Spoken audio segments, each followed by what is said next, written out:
The smell of smoke reached the ranch before the sun finished dipping behind the hills, that sharp, bitter scent that usually meant trouble. On this land, smoke could mean a brush fire, a lightning strike gone wrong, or a neighbor who'd forgotten to watch their burn pile. But tonight, the smoke was different. It carried butter and herbs, desperation and embarrassment, and it drifted straight out of the small white farmhouse near the south fence line. Inside that house, a young woman named Clara stood frozen in her kitchen, oven door hanging open, eyes fixed on what had once been a Thanksgiving turkey and now looked more like a dark, unrecognizable rock. Her hands trembled as she pulled it out, the skin cracked and charred, juices long evaporated, the kind of disaster you don't laugh about until years later, if ever. Thanksgiving was supposed to be perfect. It was her first one on the ranch, her first holiday hosting anyone since her husband had passed, her first attempt at proving, to herself most of all, that she could still build something warm and whole out of a life that had broken apart. She'd followed the recipe exactly, or at least she thought she had. But grief has a way of stealing time, of pulling your thoughts into places where minutes stretch and disappear. One moment she was basting the bird, thinking about how her husband used to steal crispy skin when he thought she wasn't looking. The next, the timer was screaming, smoke rolling, and the turkey ruined beyond recognition. She sank into a chair, pressing a hand over her mouth, fighting the tears that burned behind her eyes. Guests would be here any minute. And worst of all, the rancher himself, Tom Walker, had insisted on coming. Tom Walker was not a man who insisted on many things. He was known across 3 counties as quiet, steady, and almost intimidating in his calm. He owned the ranch Clara rented a small house on, a stretch of land so wide it felt like its own world. Tom had lost his wife years ago, too, though he never spoke of it. People said that's why he worked so much, why he took in strays, animals and people alike, and why he showed kindness in ways that never drew attention to themselves. When Clara first arrived, tired and hollow-eyed, with nothing but a suitcase and a job application for seasonal ranch work, Tom hadn't asked many questions. He'd just shown her the house, handed her the keys, and said, "You'll be safe here." Over the months, he checked in quietly, fixing a broken step without comment, leaving extra firewood by her door, making sure she had everything she needed. When Thanksgiving came around, Clara had planned to be alone. But Tom had surprised her, standing on her porch one afternoon, hat in hand, saying he'd noticed she didn't have family nearby and that a few folks from the ranch would be gathering. "No pressure," he'd added quickly. "But it might be nice," Clara had said. Yes, before she could talk herself out of it. She wanted one normal day, one table with food and laughter, one reminder that life could still be kind. And now she had burned the turkey. A knock came at the door. Clara jumped, wiping her eyes, heart pounding. She considered pretending she wasn't home, but it was too late. Another knock, gentle but firm. She opened the door to find Tom standing there, carrying a small pie box, the brim of his hat shadowing his eyes. He paused, sniffed the air, and raised an eyebrow. "Smells well," he said carefully. Clara's face crumpled.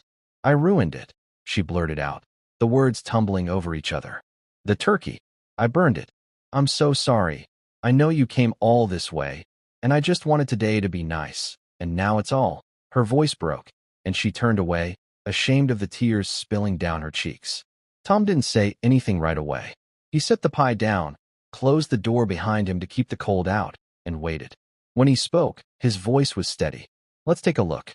She followed him to the kitchen like a child awaiting judgment. He leaned over the counter, studying the turkey. The skin was blackened, the edges curled, the pan stained beyond saving. Clara braced herself for polite disappointment. Instead, Tom chuckled, a low, warm sound that surprised her. "Well," he said, "I've eaten worse." She stared at him, unsure if he was joking. "You're just being nice," she whispered. He shook his head. "Food's food. And company's what matters." More knocks came at the door, other ranch hands arriving, bringing side dishes, laughter, cold air, and muddy boots. Clara wanted to crawl under the table. She apologized over and over as they gathered in the kitchen, explaining what happened. To her surprise, no one scolded her.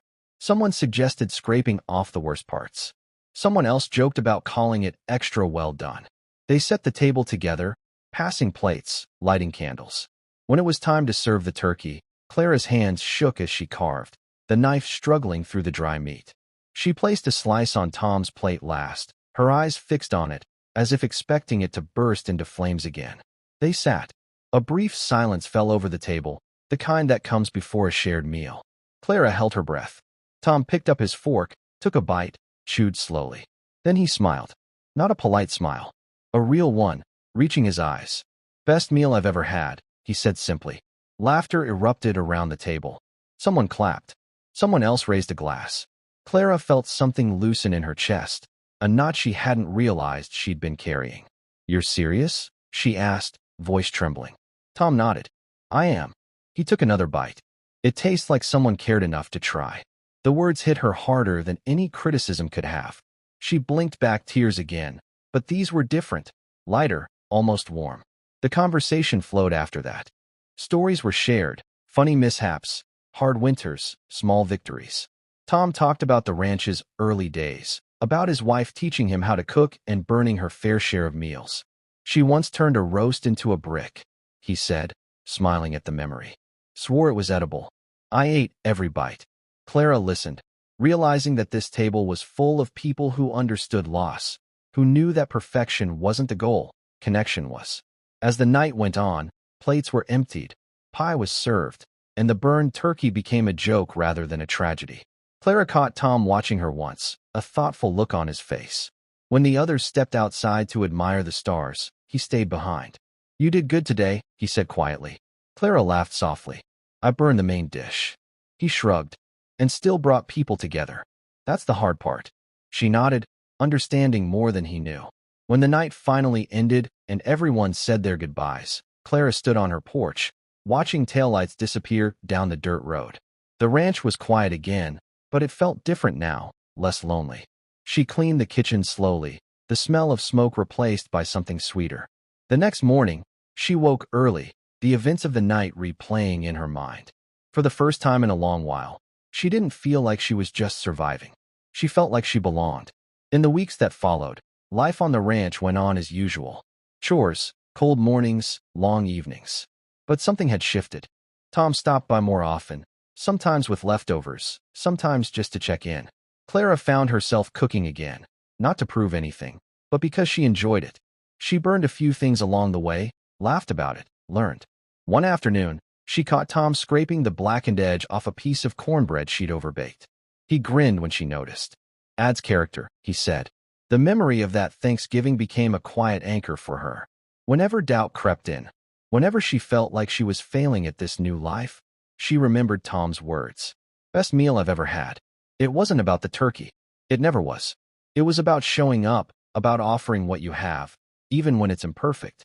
Years later, Clara would host many more Thanksgivings, some with perfect turkeys, some with dry ones, some with unexpected guests. But none meant as much as that first one, the one she thought she'd ruined. Because that was the day she learned that kindness doesn't care about burnt edges or broken plans. It shows up anyway, sits down at the table, and says, with absolute sincerity, that this, right here, is enough.